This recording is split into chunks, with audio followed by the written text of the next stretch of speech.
Welcome back, Buccaneers fans, to another special edition of Hear the Cannons. My name is Caleb at CHS Null on X, writer and reporter here at BucsGameday, along with our lead editor over at BucsGameday, River Wells at River H Wells on X as well. Special segment here for you guys, considering that news broke yesterday, late after, I guess, evening time, if you will. Lavonte David, legendary future Hall of Fame linebacker returning to Tampa Bay on a 1-year, $10 million contract with $9 million of that guaranteed with $1 million base salary for next season. Something that you kind of foreshadowed after Bobby Wagner, who has played in the same amount of seasons as Lavonte when he re-signed with the Washington Commanders. We had spoke about it on our last podcast on Wednesday, and it came to fruition pretty fast and pretty quickly. River, just your initial thoughts on the re-signing. Did you expect this to happen? And then kind of what this means for the Buccaneers moving forward here in 2025. Yeah, I'm not surprised. After Wagner got his deal, which I think 9.5, then 8 million guaranteed, that kind of always sets the template for what you want to do with Lavonte David. And at that point, I think it was definitely something that was going to happen. I like it a lot, and we talked about Lavonte David.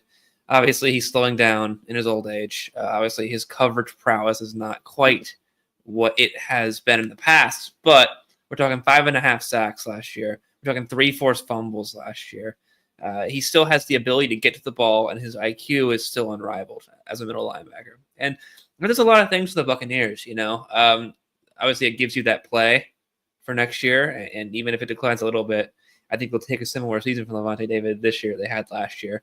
Mm-hmm. And also, you got Varsity Dennis there, and then you'll probably have another linebacker in there, be it someone from free agency or someone that the team drafts. And let's say like you get Jihad Campbell or someone like that, or Jalen Walker or whatever, getting him in there and just pointing at him and going, hey, you do whatever Lavonte David says. And that's invaluable for a guy like that coming into the league, and for a free agent who maybe has played somewhere for a few years, has some experience. But I mean, who wouldn't want to chop it up with Lavonte David talking about linebacker play? So I think for those two reasons, it's definitely a big deal. And I think the Bucs are excited. I think fans should be excited. And I'm sure whoever is going to be playing alongside him will be pretty excited too.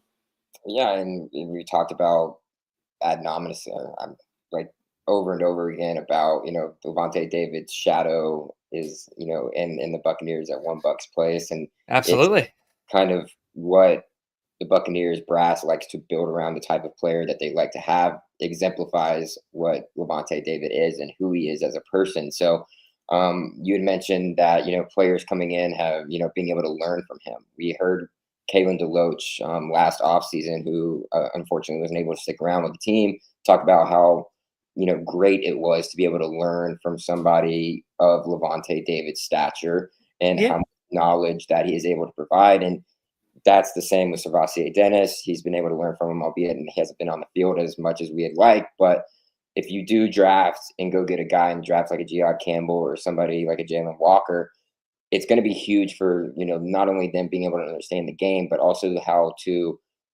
hold yourself accountable and be able to lead a team or become somebody who can lead a team. And I think that is huge, like you had mentioned, River. But it not only does that, but it provides that foundation, piece for the Buccaneers defense. He is the leader. You can look at a Vita Vea or an Antoine Winfield Jr., but they aren't really the guys who are going to be your foundation of that defense. And I think that helps tremendously, especially considering the Bucs' problems last year at all three levels, and especially in the linebacker room and coverage.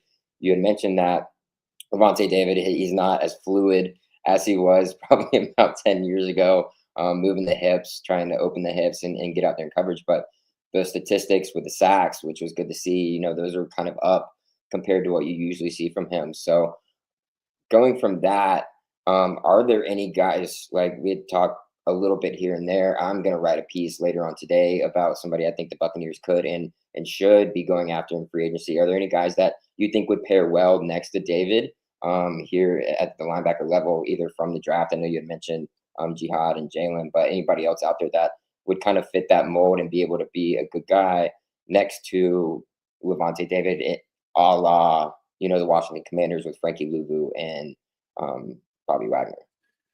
Yeah, there are a few options. Shout out to JC Allen, who writes with us. He definitely did a really, really cool mock off-season piece yesterday that he put a lot of work into. And he mentioned a few guys. He mentioned Tyrell Dodson, who played for the Seattle Seahawks, then ended up going to Miami and is now a free agent again.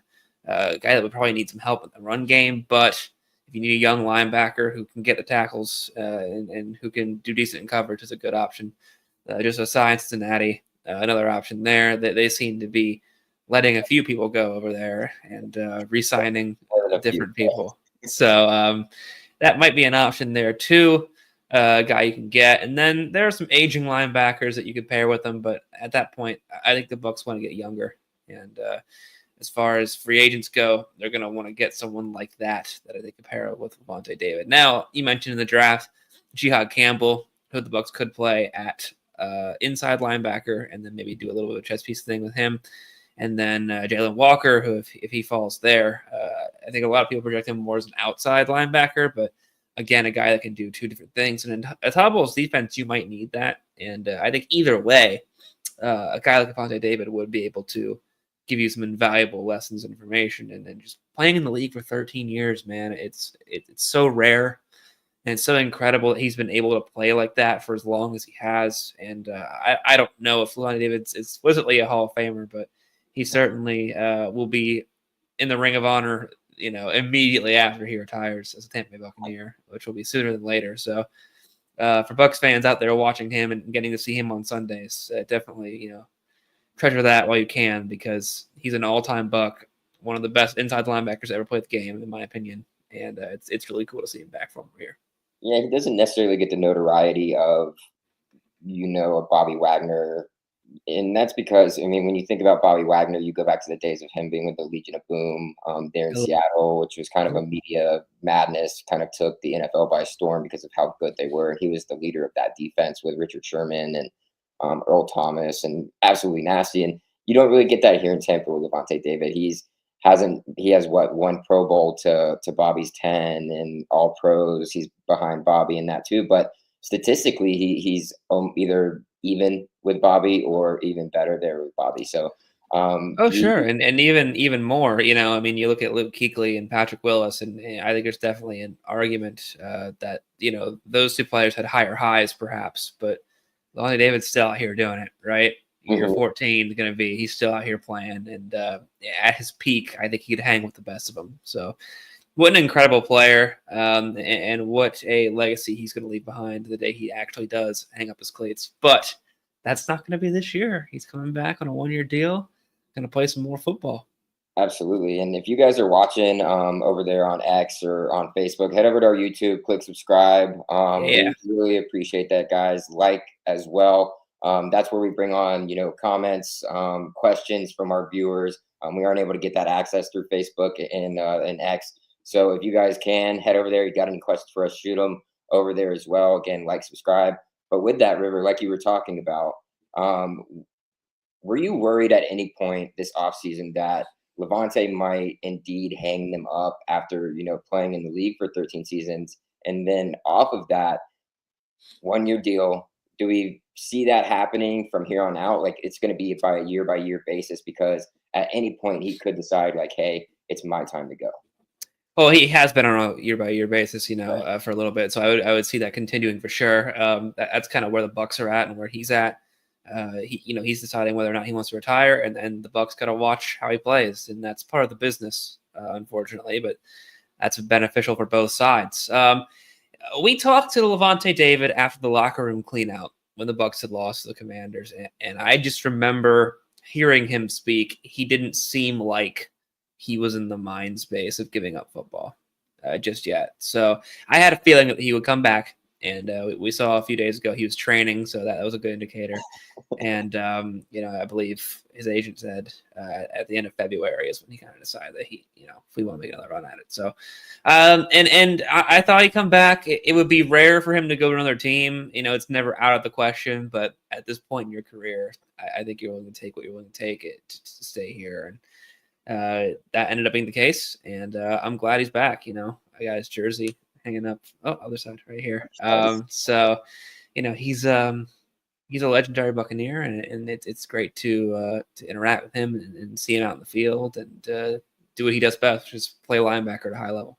Yeah, I mean, he's in that conversation with the Rondé Barbers, the John Lynches, the Derek Brooks. Unequivocally. So it's amazing that we still get to see him in the pewter and red. I'm looking forward to seeing how he plays again and helps kind of revamp this defense that's kind of struggled over the past couple of years. And I know he's looking forward to it too. He takes it very serious. He loves the team that he plays for. He loves Todd Bowles, and he believes wholeheartedly in the Tampa Bay Buccaneers, and that's really hard to come by nowadays. Is a guy who is invested the way that he is in one organization. So super, super excited to have him back. I'm sure we're going to start getting some more news on other free agents. Obviously, the other big one for the Buccaneers that they want to keep in-house being Chris Godwin. That's kind of been fluctuating up and down when you're looking at APY. All the news going from really high up and really low there as well. But that's our next thing to keep an eye on before we start looking outside free agents, because that's set to kick off this upcoming week. So with that being said, guys, head over to BucsGameday.com. We have tons of information going out right now, tons of content going out right now. We do, and Lavonte David will probably have a press conference next week. Usually is how that goes. So we'll get even more Lavonte David content. How he's feeling going into this next year, what led to this decision. We'll have all that content for you. You go at BucsGameday.com, Buccaneers on the side. Yep. The Sports Illustrated's one and only website committed strictly to the Tampa Bay Buccaneers. This is Here the Cannons, guys. Again, my name is Caleb at CHSNolanX, along with our lead editor over there at BucsGameday.com, River H. Wells on Twitter. Thank you guys for tuning in, and fire the cannons. Fire the cannons.